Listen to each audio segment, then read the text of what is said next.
திருவண்ணாமலை விராலிமலை தொகுதியை சார்ந்த முக்கிய நிர்வாகிகள், தேர்தலில் எனக்காக மிக கடுமையாக தொடர்ந்து பணியாற்றியக்கூடிய நம்முடைய கழக நிர்வாகிகள், நண்பர்கள், இன்னும் சொல்லப்போனால் தாய்மார்கள், நம்முடைய இளைஞர்கள், அன்பு தம்பிங்க, என்னோடு தொடர்ந்து எனக்காக பயணித்து கொண்டிருக்கிறவர்கள் எல்லோரும் இன்றைக்கி வந்தாங்க. எல்லோரும் வர்றப்ப நான் அவங்கள பார்க்கணும், அவங்க கருத்தை நான் கேட்கணும், அவங்களுக்கு செவிமடுக்கணுன்ற மாதிரில அவங்க எல்லாருடைய கருத்தை நான் கேட்டேன். 3 ஆப்ஷன் வந்து கொடுத்து 3 இதில் வந்து இது பண்ணதான் கன்சல்டிங் பண்ணதான் சொன்னாங்க. நம்ம வந்து என்னென்ன கருத்துக்களை வந்து முன் வச்சாங்க? அது முதல்ல ஒரு விஷயம், நம்ம புரட்சித் தலைவர் எம்ஜிஆருடைய வழியில், புரட்சித் தலைவி அம்மா வழியில் பயணம் தொடருது. அதே நேரத்தில் எனக்கு முக்கியம் என்பது என்னுடைய தொகுதி மக்கள். அதுதான் என்னுடைய ஃபஸ்ட்டு ப்ரையாரிட்டி.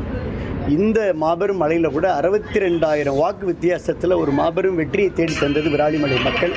இந்த மக்களுக்கு நான் நன்றியோடு இருக்கணும், நன்றி சொல்லணும், அவங்களுக்கு பணியாற்றணும், அவங்க நம்பிக்கை வச்சுருக்கிறாங்க, அந்த நம்பிக்கையை காப்பாற்றணும். அது ரொம்ப ரொம்ப முக்கியமான விஷயம். எனக்காக உழைத்தவர்களுக்கு, கட்சி நிர்வாகிகளுக்கு, அவங்கெல்லாம் என்ன நினைக்கிறாங்களோ அதை தான் நான் கேட்கணும். அதனால் அவங்க பல்வேறு கருத்துக்களை ஆதங்கமாக சொன்னாங்க, வருத்தமாக சொன்னாங்க, வேகமாக சொன்னாங்க. எல்லா கருத்துக்களையும் நான் உள்வாங்கியிருக்கிறேன். கருத்துக்களை கேட்பது என்னுடைய கடமை. அந்த கருத்துக்களை உள்வாங்கியிருக்கிறேன், செவிமடுத்திருக்கிறேன், பொறுமையாக கேட்டிருக்கிறேன், அவங்கள பொறுமையாக இருக்க சொல்லியிருக்கிறேன். அவங்க வேகமாக இருக்கிறாங்க. இதுதான் காலையில் நடந்தது. சொல்லியிருக்காங்க சார், நம்ம வீட்டில் நடந்திருக்கு. எதுக்காக அவசர கூட்டம் நடைபெற்றது? இல்லை, எந்த அவசர கூட்டமும் நடைபெறல. ரொட்டீனாக வந்து எப்போதுமே சென்னையிலேருந்து நம்ம தொகுதிக்கு வந்தோடனே நான் காலையில் என்னுடைய இல்லத்தில் இருப்பேன். அதனால் இன்றைக்கு வந்து மிக கடுமையான கூட்டம். நீங்கள் சொன்னது போல் அது அவசர கூட்டம் இல்லை, அது ஒரு அவசியமான கூட்டமாக தெரிந்தது.